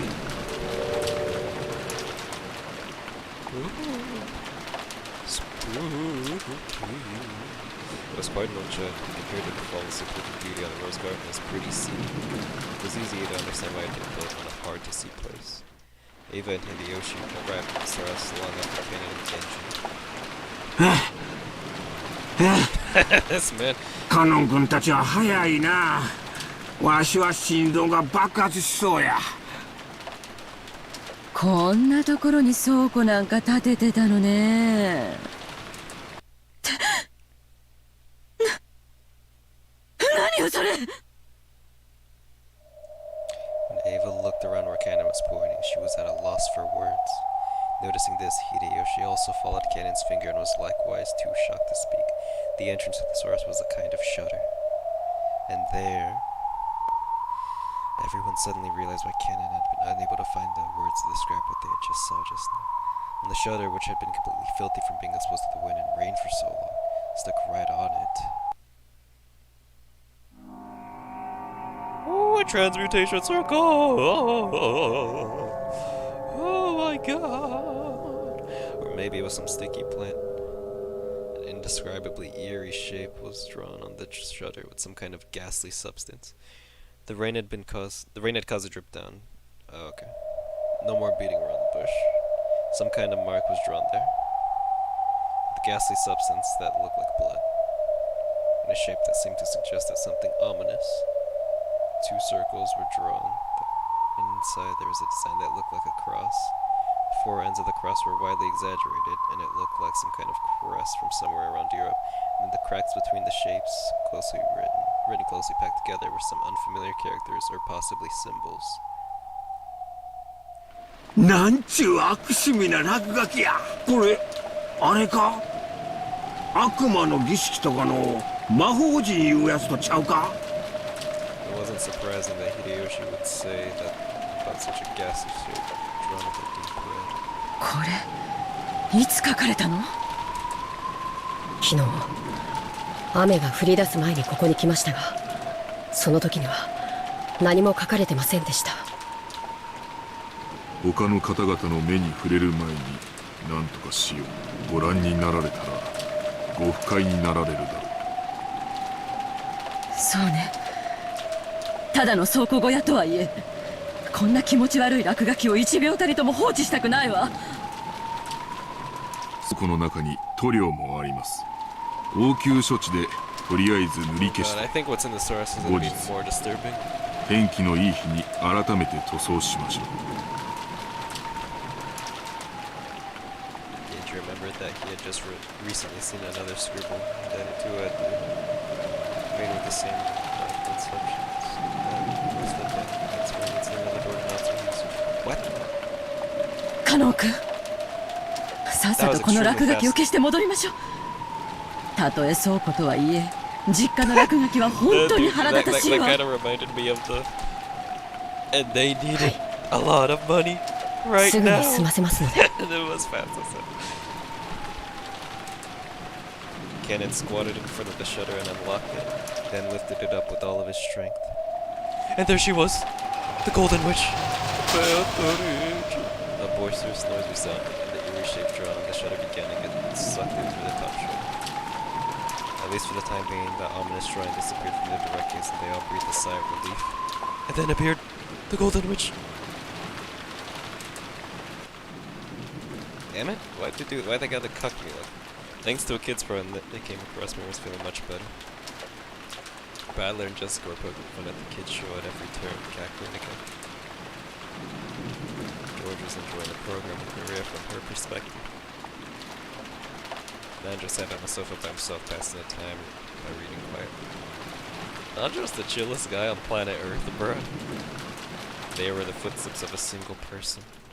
Did that mean it wasn't the group of four that had just left? Pow, pow, pow. It was Genji. It was very rare for Genji, who considered being out of breath for violation of certain virtues, to be gasping for air. They'd probably come dashing back from outside the mansion. His shoulders were soaking wet and he didn't have his usual trim appearance. When Genji noticed Nandro looking at him, he gave a small silent bow and quickly approached him. 南條先生、申し訳ございません。至急お越しください。 Examine the bodies, please. We need to know how they 何 died. 事ですかな。 As Genji whispered something in Nancho's ear, Nancho went pale. He rose from the sofa, trying not to be noticed by the children who were still engrossed by the TV. The two of them rapidly left the parlor, muffling their footsteps. Just as they were about to exit the parlor, they came across Natsu. Was pushing a serving cart loaded with a tea set. Genji whispered something in Natsu's ear, and Natsu went pale too in apparent shock. Then, leaving the serving cart where it was, the three of them dashed towards the entrance. George noticed them running down the rose garden through the window. なんだろう。源氏さんと南條先生と、あれは夏日おばさんかな。どうしたんだよ、兄貴。何かあったのかな。ひどい慌てようだったね。Jessica and Maria saw that Eva, Hideyoshi, and Nanjo were no longer in their seats and that the serving cart had been abandoned in the entrance of the parlor. They also realized that something was the matter. 何か事故でもあったとか？行ってみようぜ。俺たちだけのけ者なんて面白くねえしな。What the hell is this? For some reason, what Balor said sounded extremely indiscreet, but they couldn't deny that they were being a little insecure considering after seeing the adults run off the frame without regards of their appearance. 行ってみようぜ。 What is this? 何があったか気になるぜ。 Don't worry about it. Jessica's and easy words spoke for all of them. おい、マリア。お前も来るか？それともテレビを見てるか？うん。マリアはテレビがいい。うん。Yeah, it's better if you did. 僕たちだけで行こ I don't need you seeing that. う。マリアちゃん、すぐ戻るからね。 I mean, テレビを見て待ってるんだよ。 then again, I wouldn't leave her alone. I guess it is safe since it's a mansion. I don't know. By the time the kids made it outside, the adults were no longer in sight. Jessica seemed to have a pretty good idea where they'd gone, judging by the direction they'd been running. Following Jessica, we ran through the rain-soaked rose garden. The wind seemed to suddenly get stronger. The malicious sound of thunder began to ring out like it had the previous night. The felt like an eerie something had surrounded the island and was trying to stop us from moving forward. ジェシカ、この先には何があるんだ？確か園芸道具なんかの倉庫があったはずだぜ。そんなところに一体何があるんだろうね。Just as Jessica had said, he began to see a storehouse in front of him. They could also see the adults there. The shutter to the storehouse was open, and several adults looked as though they were searching for something. For some reason, only Natsu was outside the storehouse. Without even holding her umbrella, she looked like she was hanging her head, and her back was facing her. There was Genji, Manjo, and Natsu, who had just left the mansion. The ones who left earlier, Kanon, Eva, and Hideyoshi, were also there, looking for a small crowd of people. But there was absolutely no bustle of activity.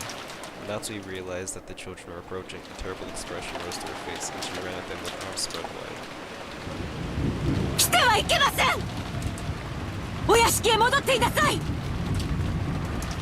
Despite that, no. Because of that, the kids saw the scene. Natsu was trying to keep away from them. Inside the storehouse, with the shutter wide open, a faint fluorescent light shone down. And right there was...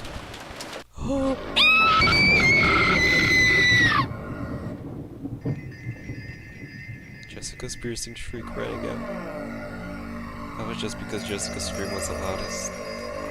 The same thing spilled out of Battler and George's mouths as well.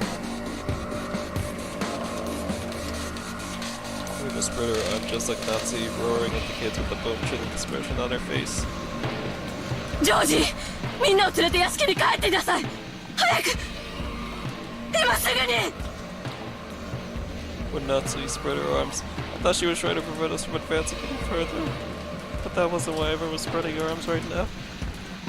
She was trying to stop us kids from seeing the terrible scene. It was her mother's heart trying to protect the eyes of our goodness children. Poor careful.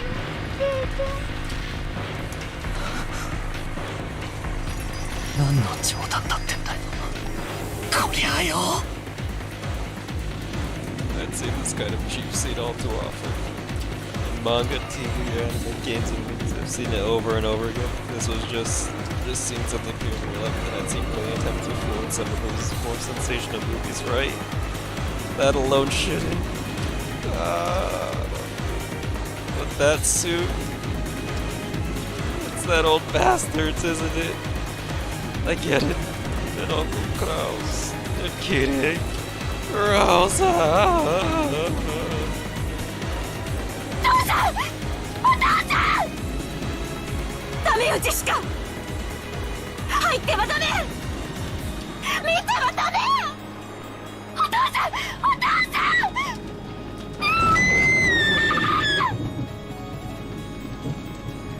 死後硬直をほぼ全身に認められる。多分死後6時間以上は経過したのだ。損壊部位の状況を見る限り死後に破壊された可能性が高い。いや、めったなことは言えん。私は町医者だ。検視は専門外だ。ちゅうことは何や。殺しただけじゃ飽き足らず、さらにこんな無体なことをしたん言うんか。悪魔や、悪魔の所業や。But Natsui cut Jessica in her arms, and Aunt Eva cut George on it. So I was the only one who could approach the entrance of the storehouse. If only there had been someone here to catch me too, I wouldn't have needed this horrible evil scene burn into my eyes. No, it's not it. I think that there's no chance, that there's no one here to catch me. The people who should catch me, they're right there, aren't they? Just as Jessica said, it did look like a source for gardening tools. A lawnmower with extra blades, grass sickle and the hammer, some carpentry tools such as a saw, piled up plotted plants and bags of fertilizer. Treated just the same. The corpses of several people who had laid to rest there. Oh, had been tossed there. I could tell them by their clothes. That old bastard, his son. Kraus and unfrozen. Beyond that, Koro saw it. Oh, there's still more of them. How many people died? You're fucking kidding me! I can't even count them on my one hand, damn it! I didn't know whether it had been one of these gardening tools, which if used for something other than their intended purpose would definitely be wielded with naked brutality, or whether some horrible tool had been brought in here specifically for this. Anyway, each one of the bodies jammed in here had been given an atrocious makeup. It wasn't makeup, it was more like their faces had been plowed. Their faces were smashed, forced into expressions that normal people couldn't even make after death.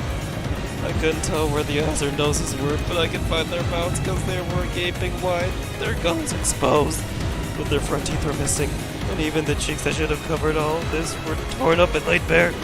The trendy makeup you always spend so much time on, even though your man isn't doing a thing right now.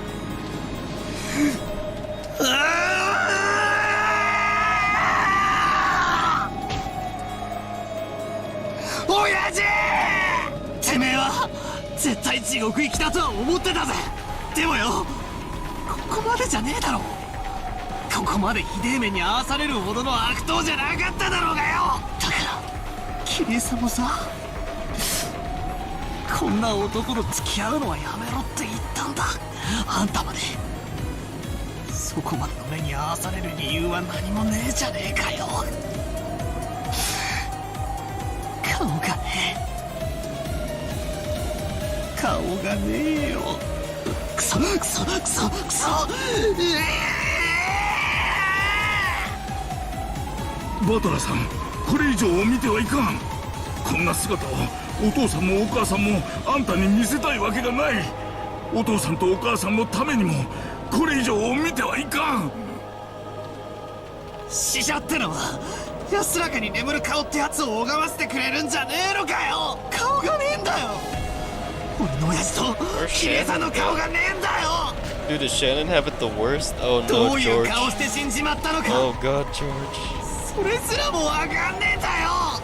なんだよ俺は。親父たちのことを思い出すときはこのくちゃくちゃの化け物みてえな顔をいつも思い出されたのかよ。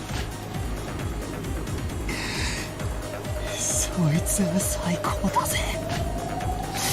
クソ親父のニヤニヤとした顔を思い出さなくていいんだからよ。最高だぜ最高だぜ。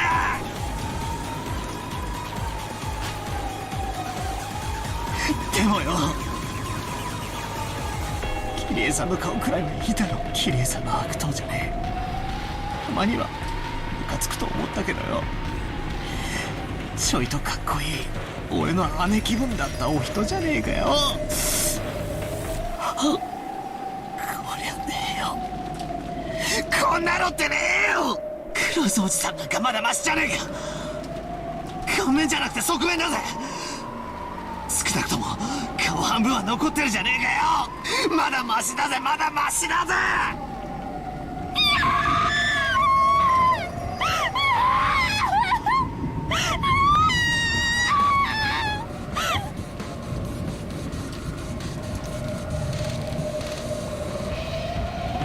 よすんだバトラ君、もうよすんだ、もうよすんだ。兄貴兄貴。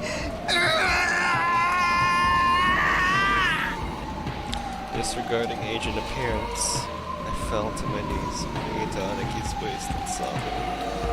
It was as if I was crying on behalf of everyone there, representing the feelings of everyone there, just screamed over and over.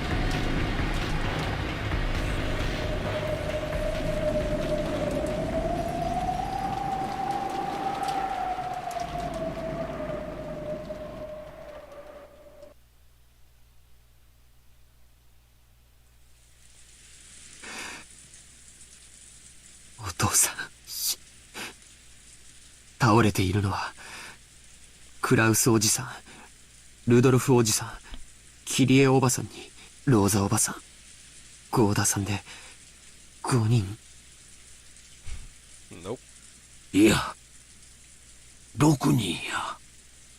ここにもう一人おる。Oh god. Oh no.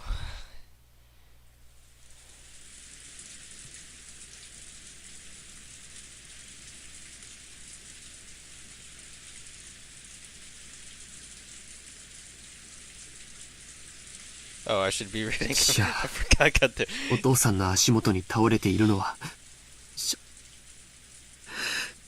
シャノンなんだね。ああ、シャノンちゃんや。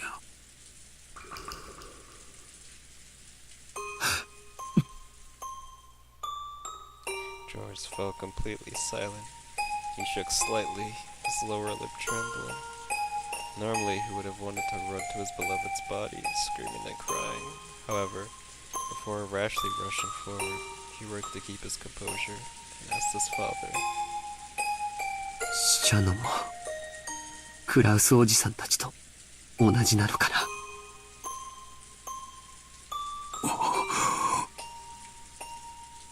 Hideyoshi deeply understood the meaning of those words, so he couldn't give George an immediate answer. Or rather, he felt that silence was the only sincere and loving response he could give George right now. When George asked if Shannon was the same, he meant to ask whether her corpse was in the same condition as the others or not. Since Hideyoshi hadn't denied it, it meant her corpse was in the same brutal state. シャノンを見てもいいかな。いや、あかん。どうして？だって、もう二度とシャノンの顔を見られないんだよ。その、最後の顔、どうして見たらいけないんだよ。お前が最後にシャノンちゃんに会ったのは昨日か。うん。そうか。そのシャノンちゃんは、別れ際にお前にどんな顔を見せたんや。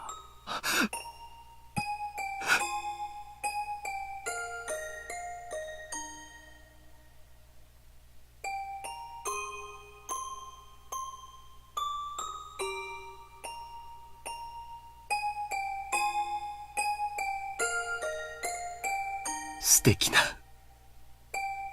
笑顔だったよ。After he handed her the ring, she hesitated, even though she must have already made up her mind. Then she looked bashful and ran away because she was embarrassed to let him see her face looking like that. That's the expression that survived in George's mind. そうか。ならシャノンちゃんもその笑顔をお前に残したいと願うはずや。Hideyoshi looked down upon Shannon's body lying at his feet. Just like the other bodies, it was in such horrible state that it'd make anyone want to cover their eyes. Her head had been smashed from the side, and no more than half of her expression remained.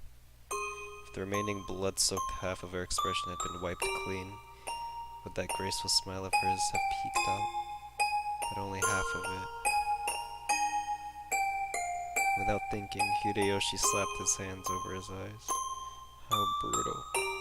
If her face was going to be crushed anyway, and if only all of it had been crushed, he might have been able to temporarily distract George from his pain by making the pathetic suggestion that it was someone else wearing Shannon's smile. But half of her face had been left untouched.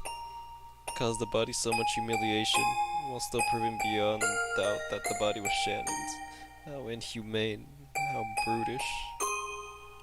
And there, trying his best to burn the image of the remaining half of Shannon's expression to his eyes as he lay at Hideyoshi's feet, was Cannon. Cannon was not crying. Tears had risen to his eyes, but they did not drip down. But that didn't mean he wasn't feeling as much sadness as everyone else. Losing Shannon, who had lived with him in the same orphanage, whom he'd loved as a sister, must have been just the same as losing a blood relative. ジョージ、シャノンちゃんはきっとありがとう言ってるぞ。お前に恥ずかしいところを見られとうなかったんや、きっと。お前が耐えてくれたこと、感謝しとるで。わかってる。わかってるよ、父さん。わかってるよ。 George leaned against the outside wall of the storehouse, crouching down limply. 父さん、頼みがあるんだ。なんや。僕の代わりに見てほしいんだ。シャノンは指に指輪をつけてるかな。指輪？ちょいと見てみる。Shit. Hold on, I'm trying to look at the background. ああ、あるで。こりゃダイヤの指輪や。クズダイヤとちゃう。なかなかの値打ちもんや。それはどっちの手の The どの right 指 one. にあるのかな。 The right one. The と right one. 左手の薬 Oh, 指 left や。 hand, okay. そっか。 I thought シ she'd ャ be ノ so ン bad. ちゃん、婚約しとったんか。ジョージ、あなた、まさか。エヴァ、今はそんなん関係ないで。シャノンちゃんは男に将来を約束されとったんや。一生を幸せにしちゃると男に言わせたんや。それが誰かは問題とちゃうで。男にそこまで言わしめて、女の本懐やないか。いつこの指輪をもらったんかは知らん。誰が渡したかも知らん。だが、それでも、シャノンちゃんは指輪をもらえたんや。そして、それを受け入れ、左の薬指に通したんや。指輪を送った男も、きっと喜んだんとちゃうか？ To most of the people there, Hideyoshi was simply disturbed by this extraordinary situation and was blurting out nonsense. However, someone who knew of George and Shannon's true relationship would understand the full meaning of those words. そっか。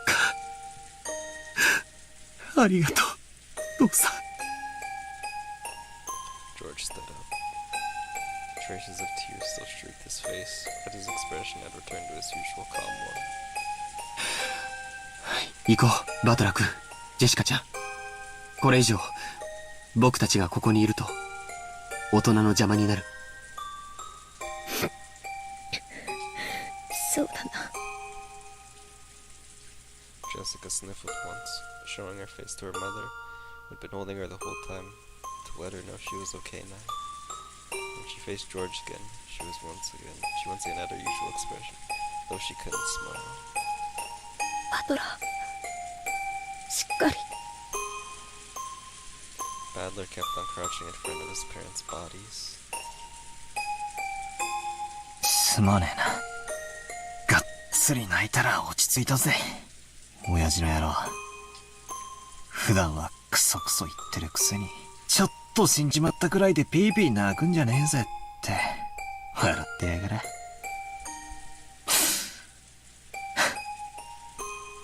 仕方ねえだろ。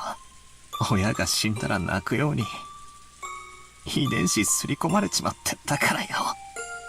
Badler's face was still bright red from the tears, but he had at least recovered enough to fake a smile, if only a bitter one.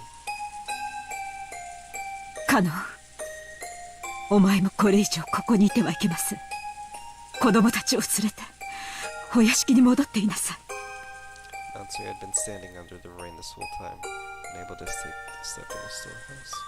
Maybe she had her own way of grieving, different from Badler's. Realizing that she had to take a role of responsibility now that her husband was dead, she gave Cannon those orders. はい、奥様。Cannon rose silently and turned to face me. His face was pure white, almost as though his own heart had died along with Shannon. There was no life in his expression. Oh, I can imagine that. Oh, man. Whew. Now, there was no distinction between Cannon and the children. They were now just kids of about the same age, suffering the pain of losing those close to them. After making sure that the children were leaving, Natsui started giving orders to Genji. ケンチ、すぐに警察に連絡しなさい。台風が通り過ぎるまでは来られないでしょうが、どうすればいいか指示を与えてくれるはずです。わかりました。防災用の無線機がありますので、それで連絡します。Haven't you heard that? Natsuhi, remember? That's right. The phones were out today, weren't they? However, they also had a radio, since they couldn't necessarily rely on phones all the time while living on an isolated island.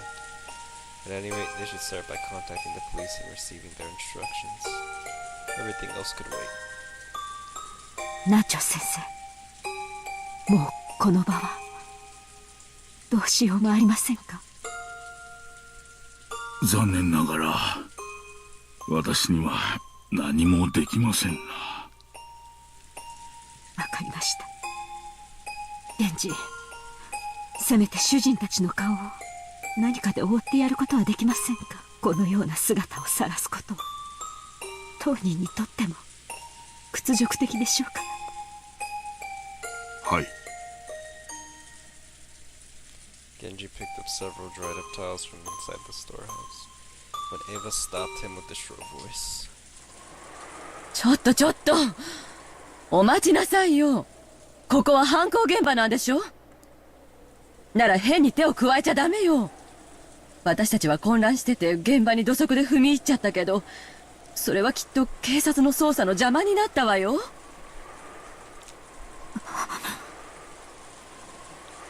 Natsuhi glared at Ava, offended. Objectively speaking, Ava was right.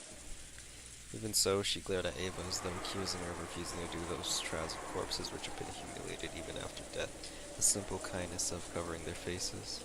However, Ava had spoken both calmly and correctly. This horrible situation definitely wasn't an accident. It was a crime. Someone had killed them. It was a murder case. So they needed to be careful to avoid disturbing the site any further. They had to do what little they could do to aid the police preserving clues that might catch the culprit. 私もエヴァさんに賛成ですな。警察が来るまでここは手をつけずにしておくべきです。奥様、いかがなさいますか？そうですね。わかりました。ここを閉ざしなさい。それから念のためここに別の施錠をするように。別の施錠？ええ。ここに来た時シャッターの鍵は閉じていました。ということはシャッターの鍵を使い犯人が施錠したということです。確かに通りや。じゃあここを開けた限り犯人の指紋が残ってるんとちゃうんか？警察に証拠として提出する価値はあるでしょうけど、カノン君が普通に持ってここを開けるのに使用しちゃったわ。多分カノン君の指紋も付着しちゃってるわよ。そしてその鍵はさっき源氏さんに手渡され、源氏さんも素手で受け取ってる。大した証拠にはなりそうにないわね。それは不用心でした。申し訳ございません。源氏さん、この倉庫の鍵は他にもあるんか？いいえ、この一つだけです。ということは犯人はその鍵を使用人室から持ち出し、そして律儀に元の場所に戻したちゅうことになるな。Hideyoshi's theory sounded plausible, but was actually very strange if you thought about it. Why would they go all the way to the trouble of returning the key they stole? Now, if you think about it even more deeply, there are some points that are even more bizarre. When a criminal hides a body, they're usually just trying to delay the point in which it will be found so they can use that time to try and escape. The six weren't necessarily killed here, but it was reasonable to assume that they were killed somewhere on this island and carried to the storehouse and hidden to delay the discovery of the crime. And yet, the eerie magic circle scribbled on the storehouse shutter had eloquently indicated the location of the hidden corpses.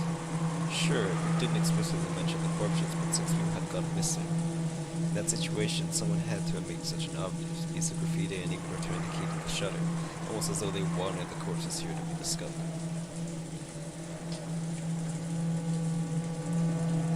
とにかく一度は犯人が開け閉めをした施錠だけでは信用できません。犯人の手からもこの場所を保護する意味で施錠を新たにしたいと言っているのです。いい案だと思います。私も賛成です。Genji fished around the inside of the storehouse and unsealed a brand new padlock that had been inside a small box. 鍵はどうなさいますか？私が持ちましょう。責任を持って警察に手渡します。Natsuki took the key to the padlock from Genji's hand. After that, they all exited and lowered the shutter. So, the corpses are once again sealed behind that shutter, which was still covered with that creepy magic circle. Genji crouched down in front of the shutter to fasten the new padlock. Shutters often have a place in front where you can attach your own lock in addition to the main lock of the shutter. This was one of those types. In the midst of the roar of thunder and the pouring rain, the storehouse stood there ominously, with its closed shutter still covered in a blood-like creepy substance made swallowing up the bodies of the six. The Natsuki putting the new lock on wasn't mainly to preserve the scene for the police. She might have felt like she wanted to shut down that mouth for all eternity, to prevent that eerie beast from swallowing up any more victims. さあ、行きましょう。皆さん、南條先生。ご足労をありがとうございました。源氏は急いで警察に連絡を。戻りましたらすぐに連絡します。They left the storehouse. The ghastly magic circle drawing the shutter kept the six bodies in its store. One thing I want to know is, like, I know I can imagine how the bodies may have looked, but I want to see if there's, like, an artist's interpretation of them. That's what I'm curious about. That's what I thought they were gonna put. They were gonna, like, show, like, the whole graphic image for us to see, but they just showed blood, like Danganronpa. Well, no, Danganronpa was actually more cruel if you think about it. They just had pink blood.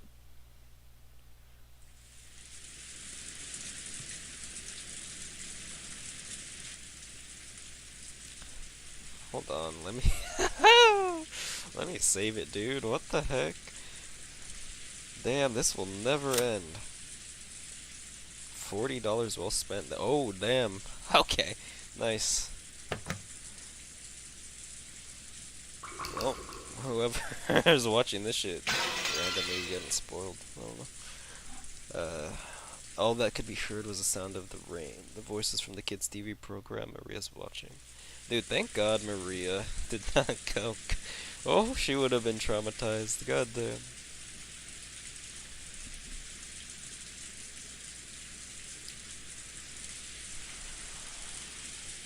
Wow, man. Those who returned to the room didn't know how to explain to Maria that her mother was dead and were trapped by a suffocating silence. At first, Maria returned their stairs with a dubious look. But when she realized they weren't trying to blame her for anything, she ignored them and again immersed herself in the TV program.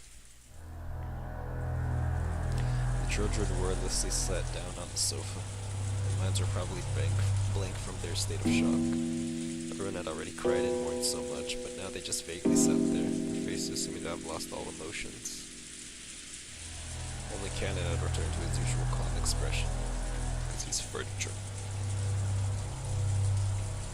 Nothing was reflected in his eyes as he stared into an empty space. Hideyoshi kept on fidgeting, and every time he remembered that horrible scene, he started muttering about how he couldn't believe it, how it couldn't have been something like from this world, how it must have been the work of demons. Every now and then, his mutterings produced a question directed at Nanjo, but the latter kept repeating in a calm, doctor-like manner that nothing could be understood by only glancing at the scene. That until the police arrived, they wouldn't learn anything. However, Nanjo only appeared calm next to Hideyoshi, who simply couldn't express his agitation and fear. In fact, Nanjo had also received a huge shock and his face was deathly pale. Maybe that atmosphere was why she tried to rise to the challenge and take charge. Natsu appeared to be unchanged from her normal attitude, and she briskly gave directions. 私はお父様のところへ行ってきます。源氏は急ぎ警察へ連絡を。かしこまりました。私も一緒させていただいていいかしら。夏日姉さん、クラウス兄さんがいなくなった以上、お父様の補佐は私の仕事だもの。その私が夏日姉さんに任せっきりでここでくつろいでいるわけにはいかないわ。Natsu was struck speechless by Eva's aggressive move in a situation like this. Receiving them claiming that with Kraus dead, the one who took responsibility should be his wife but herself, then that's how they went in the family. Nope. Or maybe she had no idea at all when Natsu took command without referencing her such an extreme situation. However, even Ava's might have been done from shocking to them when they got really came to her senses after Natsu started giving orders. お好きになさるといいでしょう。Okay, fine. Natsuhi started walking without saying a word more. Ava followed behind her. As they did, Kumasawa ran into the parlor. She usually wasn't the kind of person to run around, so under normal conditions, most people would have taken her entrance as a sign that something was the matter. But because everyone was still stricken with shock, they hardly even noticed her. 奥様夏日姉さんならお父さんのところへ行ったで。すぐ戻ってくるやろ。どないしたんや、熊沢さん。それが食堂に血が The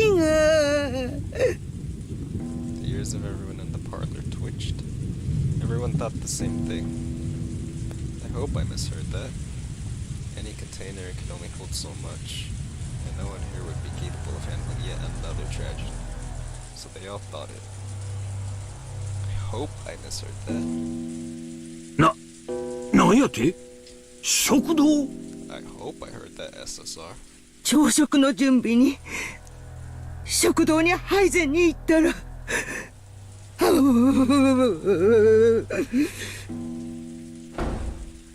first one to start running was George. His harsh footsteps jogged Hideyoshi and Nanjo to their senses, and they chased after him. Battler and the others followed. They flew into the dining hall, one after another, but they didn't find any change that might have caused Kumasawa to go pale. For those who had viewed that gruesome scene in the storehouse, it was a bit of an anticlimax. However, Kumasama, who had followed them, pointed it out. There really were some traces of blood remaining on the floor. Compared to that terrible scene, it wasn't very impressive.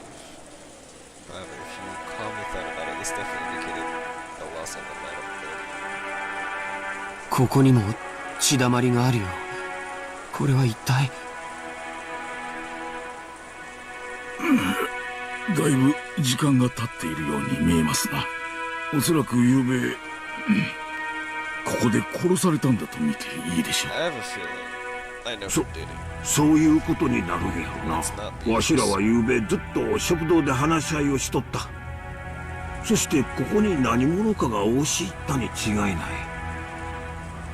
父さんたちが打ち合わせを抜けて休んだのは何時だっけ？昨夜の24時を少し過ぎたくらいの頃や。だからその後にと考えるんが妥当やろな。マジかよ。勘弁してくれよ。お嬢様、しっかり。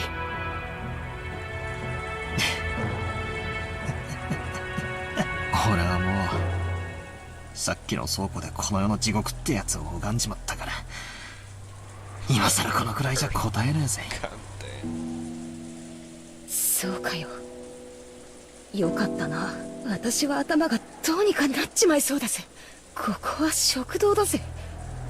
私は毎日ここで食事をして、学校のことをぼやいたり、宿題のことをぼやいたり、親父に学校の成績の話をされたり、そういうところなんだぜ。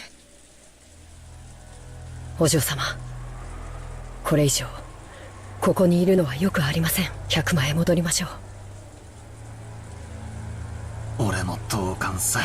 秀吉おじさん、この部屋は多分警察にとって重要な意味があると思います。俺たちが踏み荒らしちまうのはまずいんじゃないですか。Father proposed this in a slightly firm voice, along with Cannon. He grabbed the pail, shaking. バトラさんの言う通りですな。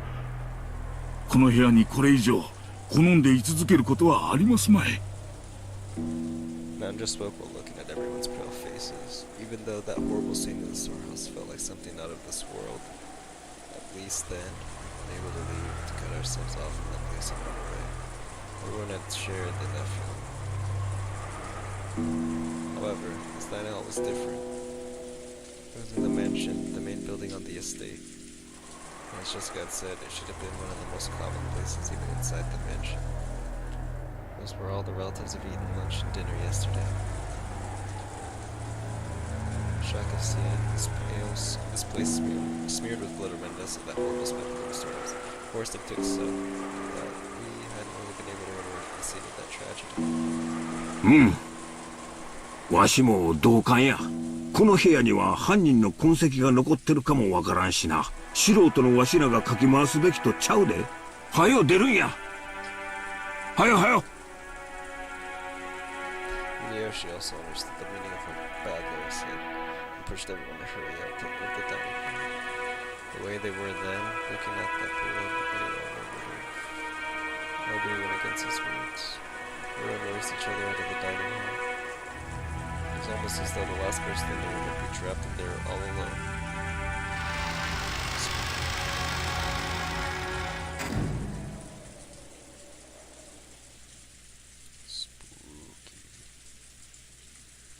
Once in the hallway, we lent a hand to Kumasawa, who was still trembling and leaning against the wall, and we were all headed back to the parlor together.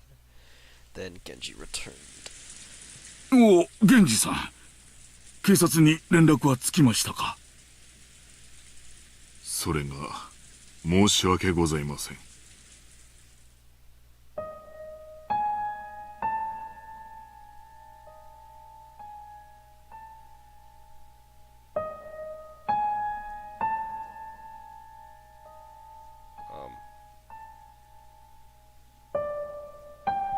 The hell's going on? I'm scared. I'm saving it.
Good night.